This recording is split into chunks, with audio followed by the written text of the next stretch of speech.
119 verse 11.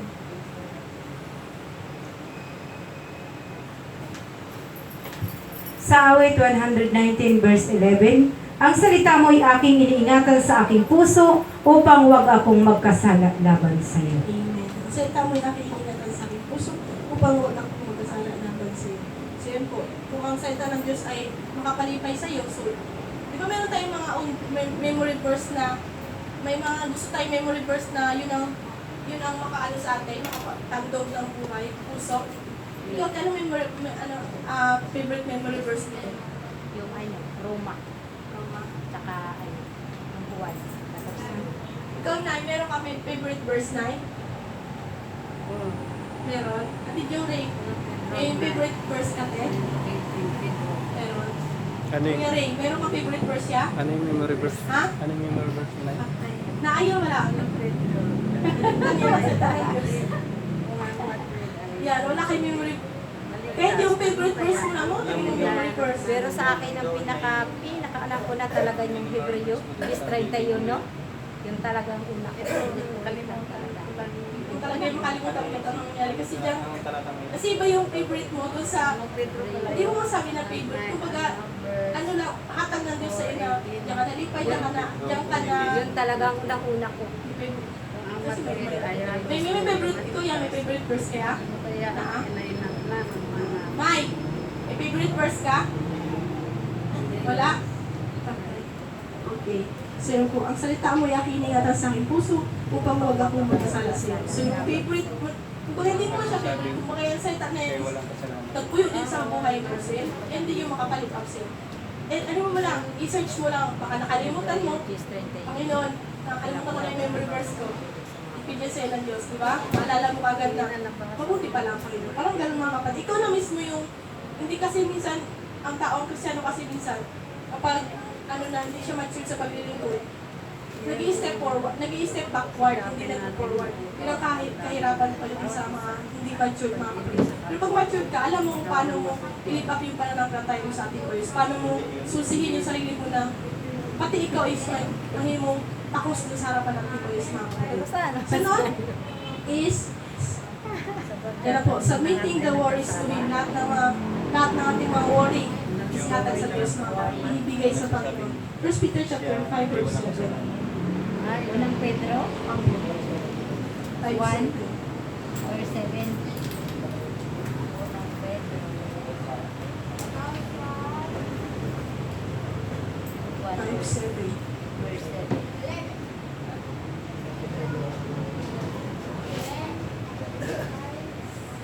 Sa unang Pedro 1 verse 7. Upang ang pagsubok sa iyong pananampalataya na lalong mahalaga kaysa ginto na nasisira, bagamat ito'y sinusubok sa pamamagitan ng apoy, ay masusumpungan sa ikapupuri at ikaluluwalhati at ikararangal sa pagpapakahayag ni Jesucristo. 5 7 de. 1 Peter. 5? Oo. 1-7. 5 7. Ito lang po. At inyong ilagak sa kanya ang lahat ng inyong mga kabilsahan, sapagkat kayo'y pinamamalasakit niya.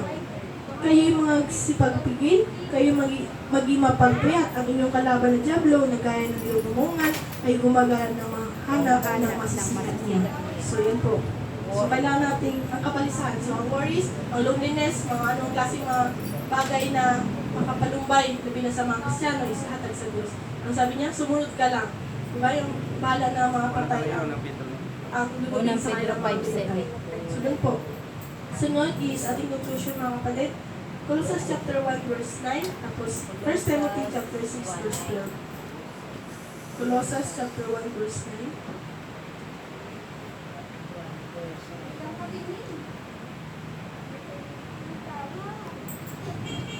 Sa Colosas 1 verse 9, dahil dito'y kami naman, mula ng araw na aming marinig ito, ay hindi kami nagsisitigil ng pananalangin at ng paghingi na patungkol sa inyo upang kayo'y puspusin ng kaalaman ng kaniyang kalooban sa buong karunungan at pagkaunawa ayon sa Espiritu. Amen. So, dahil dito'y kami naman mula ng araw na aming marinig, ay hindi kami tigil na panalangin at paghingi ng patungkol sa inyo upang kayo'y puspusin ng kaalaman at ang kayang kalooban sa buong karunungan ng pagkakaunawa ayon sa Espiritu. So, pag ikaw ay matured, alam mo kung paano mo ihingi ng tawad ng lahat ng bagay na hindi. Hindi ka tumitigil, di ba? Hindi ka tumitigil na paano mo siya maramdaman sa buhay mo. So, sige lang.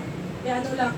Hanggang sa ma-feel mo na, di ba, pag may naiintindihan ka na i-fitnessin ng Diyos sa buhay mo, hanggang sa naisip mo na, nandyan pa siya sa buhay mo, mga kapatid. So, yung mga barriers na yan, ihatag sa Diyos, mga kapatid.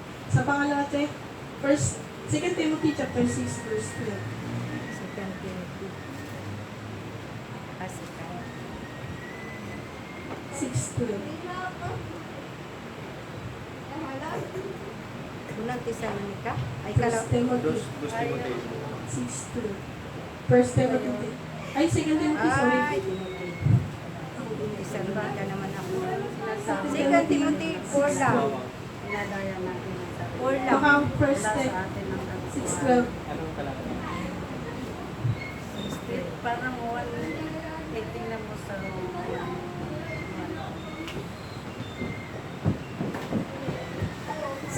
Sa unang Timothy 6 verse 12, makipagbaka ka ng mabuting pakikipagbaka ng pananampalataya. Manangan ka sa buhay na walang hanggan, na dito'y tinawag ka at ipinahayag mo ang mabuting pagpapahayag sa harapan ng maraming mga saksi. Amen. So, makipagbaka. Ano ba yung word na makipagbaka? Ano ba yung word na makipagbaka sa ibang word sa Tagalog? Fight the good fight of faith. Makipaglaban. Makipaglaban. So, ano ba yung pinaka-worst na naging kalaban natin, di ba? Sa sanglibutan. So, yung mga tukso, mga kasalanan, so yung mga worst na kakalabanin natin bilang mga anak ng Diyos. So, makipaglaban lang.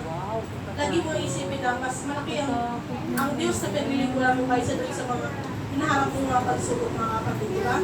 Alam naman ng Diyos yan na bagay na titis ka lang paano ka maging mature, paano ka maging isang ganap na tawagin kang saksi, di ba? Kasi ikaw yung ilaw ng sanglibutan ng Diyos. So, gawin mo lang ang nararatas sa ating Grace, mga kapatid. So, sabi niya, makipagbaka ka ng mabuting pakikipagbaka ng pananampalataya at manangan ka sa buhay ng walang hanggan na dito tinawag ka. So yan po, first, tinawag ka at ipinahayag mo ang mabuting pagpapayag sa harapan ng maraming mga saksi. So, sino ba yung mga saksi, mga kapatid? Yung mga hindi pa nakatanggap sa ating Grace. Yan yung mga tao na kahit yung mga, mga parente mo, mga kasama mo sa bahay, sila yung mga saksiyan sila, mga saksiyan sa, makita nila siguro na mag-bless din sila siguro sa pinakikita mong bunga. So, sila na mismo na nakaligtasan sa sumala sa pinakita mo, pinakita mo pananampalataya sa kanilang mga pangso. Kung hindi pa nakatanggap, sige lang, ipakita mo lang kung saan ka mo pumunta, kung saan bang lugar niya, ipakita mo na ikaw yung Kristiyano, mga kapatid.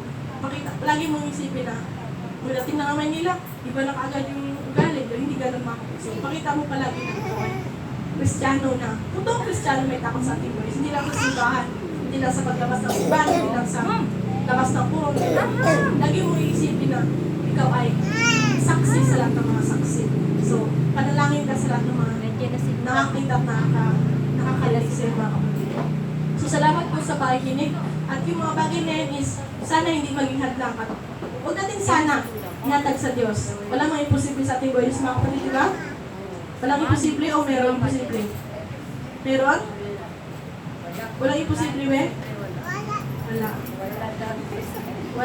Wala din? Walang imposible din. Walang imposible din? Okay. Thank you po sa pakikinig, mga kapatid. At hindi lang yan sa araw ng linggo natin i-motivate ang salita natin buhay Diyos. So, mga barriers lang. Siguro hindi ko pala sulat natin mga barriers, pero alam niyo naman kung ano mga barriers ko sa paglinggo, di ba? Sagot ko na siguro yan. Panginoon, ito yung mga barriers ko. Sige lang. Kumbaga, i-accept mo na ito yung kahinaan mo. Doon sa kahinaan mo, doon ka iligap ng Diyos, di ba? Kung paano ka, doon kasi sa kahinaan mo, doon pinipid ng Diyos kung saan ka, kung karapat-dapat ka ba talagang tawagin anak. So, mga kapatid. So, siguro alam naman ng Diyos yan sa ating mga buhay. Alam niya kung paano tayo disiplina sa araw-araw, di ba? Meron tayong araw-araw na devotional, prayer, doon natin sabihin yung ating pakikipaglaban. Na ang Diablo na to, ang Diablo nating kalaban is nandito na sa libutan ito. So, kasama natin sa fresh na bahay mga kapatid. Kaya ang ating di ba? Meron tayong daily devotional, umaga, gabi, bago tayo matulog, ihatag sa Diyos na namin. Hindi naman tuwing linggo na tayo nanalangin, di ba? Hindi lang beres ng gabi. So, meron tayong daily devotional na ihatag sa Diyos. Hindi lang araw ng gusto mo naman na namin. Ihatag sa Diyos dahil kita ng Diyos na nagpinalan ka ng tulong niya mga kapatid. So, salamat po sa pakikinig at pinalangin mo tayong lahat. Salamat po natin ating buhay Diyos sa ating natin. At ang mga bagay na yun is hindi maging hadlang sa ating mahanggang. Kumbaga, tawalin natin ang buhay na walang mga kakulian bitaw, mga bagay na magulo, may pasikot-sikot. Diretso dun sa buhay ng mga. So ating aim is langit mang kaya. Amen. Amen. So, harapin natin ang ating buhay ng Diyos na putli ang ating mga puso. Hindi marumi, hindi bagay na mayroon tayong pagmamalaki pa natin ng panahon mga kapatid. So manalangin po tayong lahat. Labing ka mga sinabahon ng mga Diyos sa laman sa pagmamahal. Narito kami muli upang iyang ka ng kaparangalan sa aming mga buhay. Minsan po Panginoon, nagkulang kami, nagkamali kami dahil sa mga bagay na nakita mo. May mga kabala kami sa may mga kalubutan, minsan nakapalumbay sa pagsasakan ng kapanagin ka upang kami bahay nilalayan ka upang kami ay bigyan ng kaligayahan sa aming mga puso. Salamat sa iyo pagdamay ka at tinumakayan ka. Narito kami mas kailangan kayo. Panginoon, nakita mo ang iyong pagpapagal. Nakita mo ang iyong mga ayong pagpapagod na kanino Ginoo. Salamat po sa iyong pagkamaayo. Lagi mo kami ingatan, hindi lang sa araw na hindi kami magamit. Pag-usap ang araw ay mapakita namin na kami Kristiyano sa puso, sa salita labi na sa gawa, Panginoon. Salamat sa iyong pagkamaayo kahit dahil ka namin. Salamat, ingatan mo ang bawat araw. Hindi kami mag-asala naman sa iyo. Salamat sa iyong pagkamaayo. Patuloy ka magunahan sa iyong mga buhay. Labi lang ang Espiritu Santo lagi mo hanap sa tapos sa kanang upang takot ay magtawi sa iyong mga puso. Salamat sa iyong pagkamaayo kahit dahil ka namin pasalamatan. Kanyang malamig sa iyong balang sa Panginoon Jesus, sa Panginoon Jesus, sa Panginoon Jesus. Amen. Amen. Ating pang-pati ba yung mga kapatid? Praise the Lord. Bumili ko sa mga bata. Magic.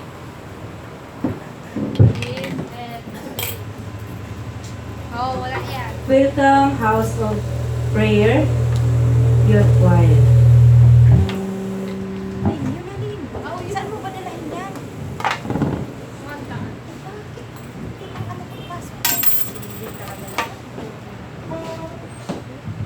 Dala, sama mo. Kailangan naman kasalanan mo dito.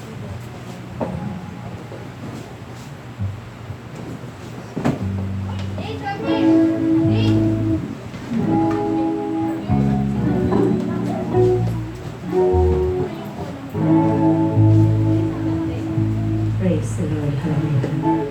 Praise the Lord. Praise the Lord. Praise the Lord. The sin, mighty King, the sin, mighty King, joy divine, the earth of night, the sin, mighty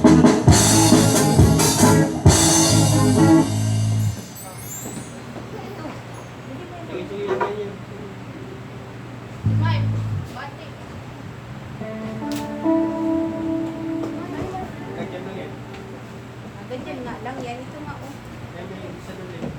Balik mo dito, balik. Balik mo dito. Yung abot. Yung isa, may hindi. Ito sa'yo, Res. Res. Ito sa'yo. Para tayo. Gamitin mo rin, abot dito.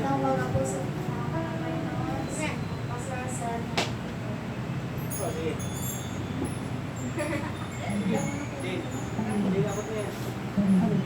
Res.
Lord. Hallelujah, hallelujah, hallelujah.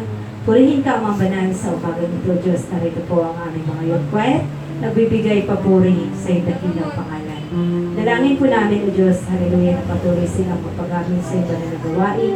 Patuloy sila, O Diyos, hallelujah, hallelujah, hallelujah. Patuloy na silang i-bless na ang kanilang tinig, mahal na Panginoon, maging kaaya-aya sa iyong pandinig upang ikaw, O Diyos, hallelujah, patuloy nilang makarangalan at patuloy kanila, O Diyos, paglingkuran hanggang sa kanilang paglaki.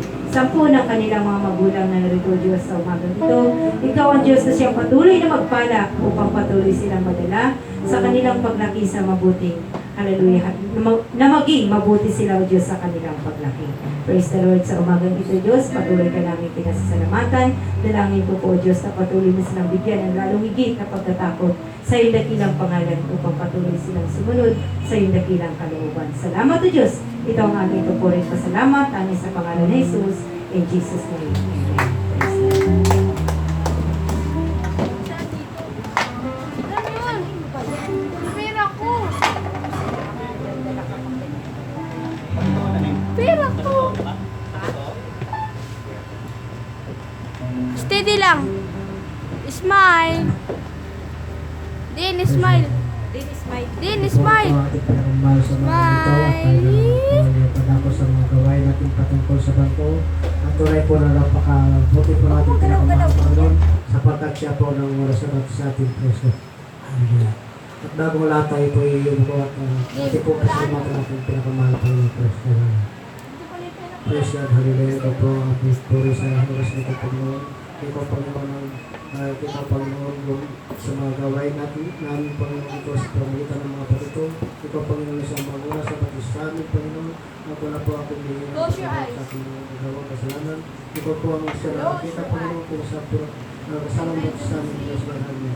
Ikaw po ang manguna sa batis sa umaga sa batis sa amin upang may patito ang mga kabutihan na galing sa iyong pangalan. Sa pangalan sa isang pinagkakas na batis.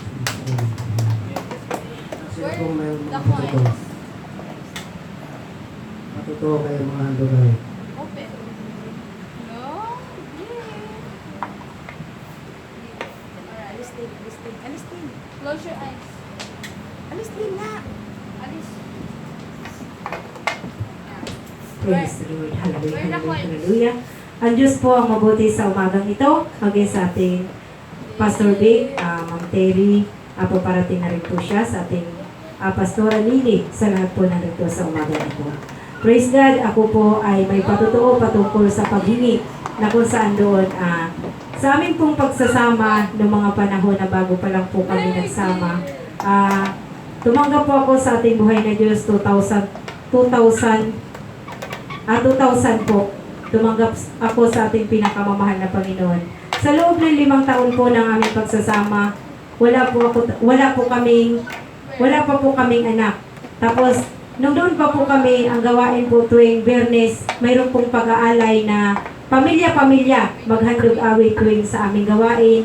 Pamilya-pamilya po talaga naghahandog awit.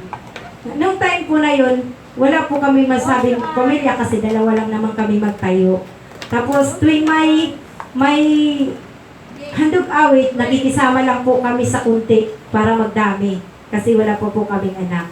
Tapos nung time na pa-5 taon na po namin, mahigit 5 taon na po talagang wala pa kaming anak, doon po talagang humingi ako sa ating buhay na Diyos. Humingi po kami ng anak sa ating buhay na Diyos. Doon po, naalala ko kanina sa patungkol doon pa sa paghingi sa ating pag-aaral, na paghingi, yung po ang hiningi namin ay anak. Nung time po na nag-offering na, ang in-offering ko po ay yung prayer request ang aking in-offering. Yun po ay aking hinulog doon sa aming offeringan.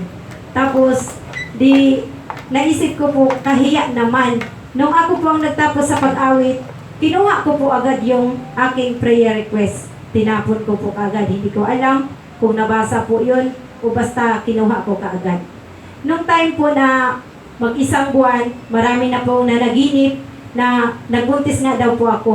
Bagamat wala pa, naroon na po ang kaligayahan sa mga kapatiran sapagkat may paalam na talagang nagbuntis ako. Pangalawang buwan, nagsunod-sunod po ang panaginip hanggang nagtatlong buwan. Doon po talaga tinugon ng ating buhay na Diyos na binigyan po kami ng anak. At yan nga po ay si Kano na ibinigay po sa amin. Kaya nung time na siya po ay nagtungo sa dako po ng daluwangan upang magpasok po sa Bible School. Sa aking kalungkutan, yun po ang pumasok sa aking isip na yun ay binigay sa amin, kaya dapat lang namin na ibigay din para sa gawain ng Panginoon. Kaya bagamat malungkot, yung una talaga, mga 1 linggo lang, hindi ako pumapasok doon sa kanyang kwarto kasi pag ako magpasok doon, sari-sari talagang pumapasok sa aking utak. Hindi ako talaga magpasok doon, nakapasok siguro ako doon mga patatlong linggo, hindi ako nagalinis, hindi talaga ako magpasok doon.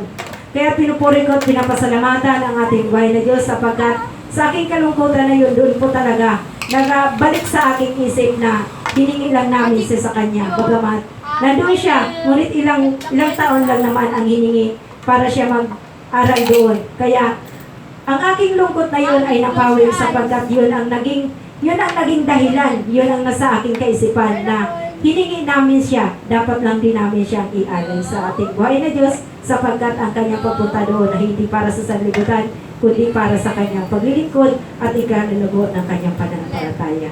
Kaya po ang aking pinapasalamatan sa ating buhay na Diyos, sa kanyang kabutihan, yan po ang bunga ng aming paghingi sa ating buhay na Diyos. Kaya pinupuri ko at pinapasalamatan ang ating pinakamamahal na Panginoon. Sa kanya ang papuri at pasalamat. Praise the Lord at ang ating handog awit. Praise God Jesus. Hallelujah. Hallelujah. Praise God Jesus.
Praise God, hallelujah. Sino pa po meron pa ito? May handle na.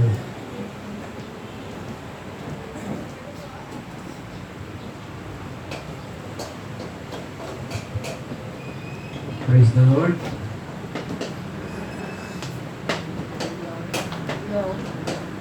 Ay. Hello.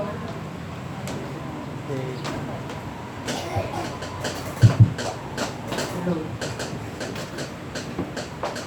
Magandang umaga po. Muna sa ating mga Panginoon. Si Pastor P.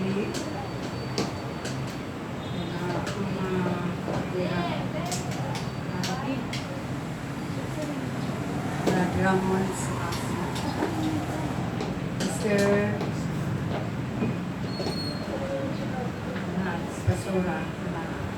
Ito ang aking patuto ay dati po, yung aking nakaraan na buhay, yung may kanina nabanggit ni Pastora yung mga ano pa, approve ba yung nata ko na hindi ko makaya talagang ano ko na fasting every Friday. Ipapasting po ako talaga at doon ko na ano sa Panginoon sa aking pag-fasting na itukulong ako sa kwarto talaga at siya lang ang talagang kinakausap ko. At wala akong binabasa kundi ang kanyang banal na salita na buhay na Biblia. Kaya ang lahat na po yun mga kapatid sa Panginoon na This is my... nakaraan na talagang binago ng Panginoon ng aking lahat ng buhay ngayon. Wala na. Ang hiningi ko sa Kanya yung lumang, yung mga dati kong buhay, gusto ko mawala na sa isipan ko. At ayaw ko nang mabanggit ni pangalan ng taong nagbigay lahat na yan. Huwag tayong magpaharas-haras ng salita. Kahit galit ka sa tao. This Ako. is my bayas. Ako, wala na parang napag-isipan ko na parang inano ng Panginoon na rin na magluwag na yung isip ko, wag na akong mag-isip. Para bang presko na, parang nawala na sa aking isipan yung taong yun. Sa totoo lang, parang masaya na ang pakiramdam ko at nakakasalimuha ako dito. Lahat ng mga gawain, yun na lang ang aking pagtutunan. Sabi ko sa pamangkin ko, kahit pabayaan niyo ako, huwag na lang kayo magsalita. Hindi ba ako magpakita sa inyo, huwag kayo magsalita ng hindi tama. Sa Diyos na lang tayo umaasa na. Aliniling ko na sa Kanyang iniwas na lang ako sa mga taong nakapagbigay sa Kanyang inibagat ng buhay. Ayaw kong mamatay na ganun pa rin ang buhay ko. Kaya gusto ko sa Panginoon.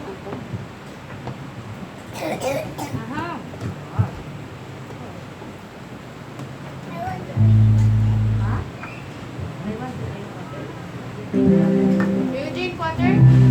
Wala ka water.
wala na.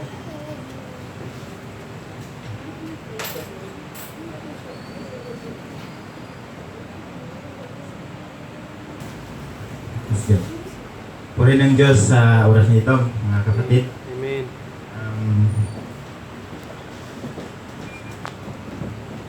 Dako akong pupasalamat sa tubig na Diyos tungod kay siyang kaayo. Ang tawra man gyud dili usahay maayo. Amen. Amen. So, sa akong kabayan mo igsoon, dako akong pagpasalamat sa tubig na Diyos tungod sa dako niyang gugma kanako o kanatong tanan. Taliwala sa una,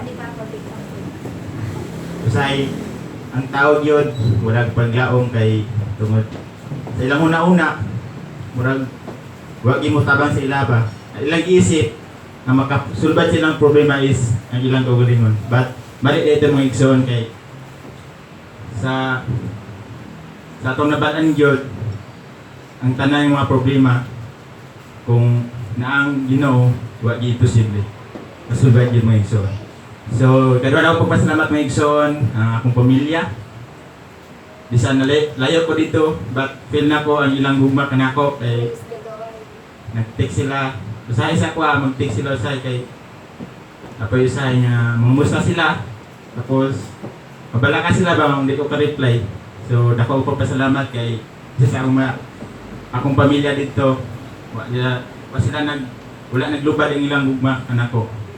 O sa akong pag-ato dire mga igsoon, sa pagpanarbaho na ko dire, dako ako pagpasalamat sa tubig nga Dios kay bisag usahay mawala ni kusog apan sayod ko nga ang Dios ra gyud mohatag kusog kanako og bisag dunay mga kuan gamay balatian apan ang Dios nagaayo kanako og ang kadungganan kay may ilang sa tubig nga Dios. Gawin natin patungkol po sa Pasko. At atin po pasalamatan natin pinakamahal na Panginoon. Kasi natin ito. Ito po yung mga aming pasalamatan sa mga gawain namin patungkol po sa Pasko, Panginoon. Alam po namin may ikaw po sa nangunas na batis namin. Kahit niya, ikaw po yung unang namin pasalamatan sa lahat ng mga bagay po sa Panginoon. At ikaw po yung namin sa magabay sa amin, Panginoon, sa kabila ng mga patuto na sa pagdating ng mga araw, mga pagsimba, Panginoon, na mayroon pong patuto po sa namin. At ikaw po ang aming pinupulang ginagap nila na balik ang kapra sa kanisa.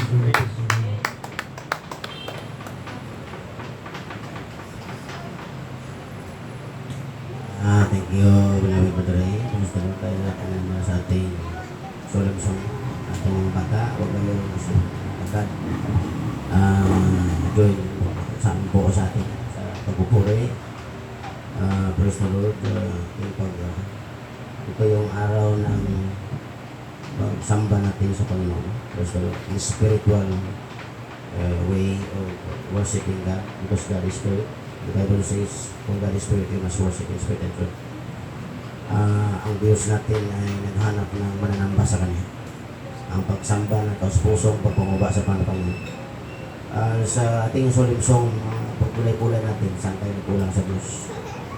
Ang pagkamali minsan sa isipan, pakumaba sa Panginoon. Importante na bawat pagsamba natin, laman natin ang pasensya ng Diyos. Minsan malayo sa atin ang Panginoon dahil may nakita siyang mali. May nakita siyang kasalanan sa ating buhay. Ang gagawin natin ay magsisi, maghingi ng kalakasan mula sa Diyos na tayo ay magawa natin ang kalooban ng Panginoon. Unang-una, malayo tayo sa kasalanan. Sa tukso, gawa ng kaaway.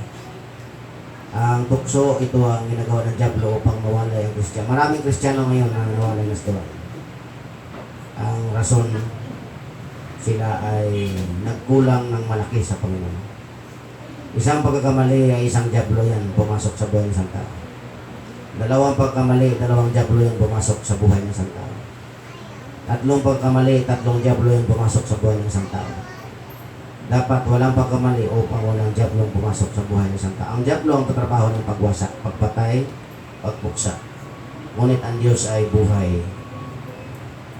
Ang ibinigay niya, buhay na walang hanggan. Walang katapusang buhay. The eternal life. Hallelujah. Praise the Lord. Ang pangako nito ang Diyos.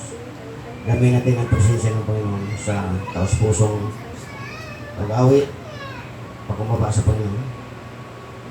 Although, sabi ng Biblia, lahat ng bansa ay nagpupuri sa Diyos. Lahat ng bansa ay nagkasampa sa Panginoon na bautisman sa kanyang Panginoon. Kaya magkaisa po tayong sumamba sa Panginoon sa araw na ito sapagkat ito ay araw para sa Diyos. Hindi araw ng trabaho, negosyo. Ito po ay para sa Panginoon. Praise the Lord, pagbulay-bulay natin sa Diyos. And let's welcome our singer today, Mr. Manny. Our song leader, Mr. Manny. Mr. Winnie, time to praise the Lord. Mga bata, join us. Kung kayong singikan lang kayo ng tubig, kahit hindi kayo namin mag-inom o kasiyan, mag-usal kayo, mag-usawit kayo kasama sa amin. Praise the Lord. Hallelujah. Praise the Lord. Hallelujah, hallelujah, hallelujah. Tayo po isang dalawang po at tayo po inihako muna sa isang panalangin. Praise the Lord. Hallelujah, hallelujah, hallelujah. Purihin ka ang mamanahig sa oras na ito, Diyos. Muli po akong lumalapit sa iyo. Nagpapakumbaba. Humihingi po ng kapatawaran sa lahat ng aking mga pagkakasala, maging sa aking kahinaan. Dalangin ko po, Diyos, na sa oras na ito, masumbungan mo ang aking puso na may kalinisan. Upang ikaw ang Diyos na siya patuloy na mangusap sa aming pag-aawitan. I-bless mo, Diyos. Hallelujah na ang aming mga puso ay makilos sa mga awiting makalangit.